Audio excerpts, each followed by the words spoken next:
Isa ka ba sa taong minsan napapaisip na napag-iwanan ka na ng panahon? Yung minsan tinatanong mo na lang si Lord kung kailan ba niya sasagutin yung mga dasal mo, kung hanggang kailan ka ba maghihirap.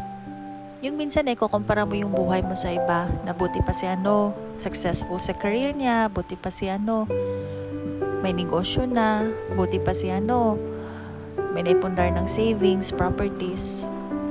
Well, hindi ka nag-iisa, kaibigan. Pero may good news ako sa'yo. God is above time. Siya yung may-ari ng oras. Laging tatandaan mo na hindi natin pwedeng kontrolin yung mga bagay na hindi natin kayang kontrolin. Just leave it all to God. Kasi kung pupunuan natin ng negative questions yung sarili natin, mapupuno tayo ng takot, pangamba. Kaya punuin na lang natin to ng dasal at tiwala.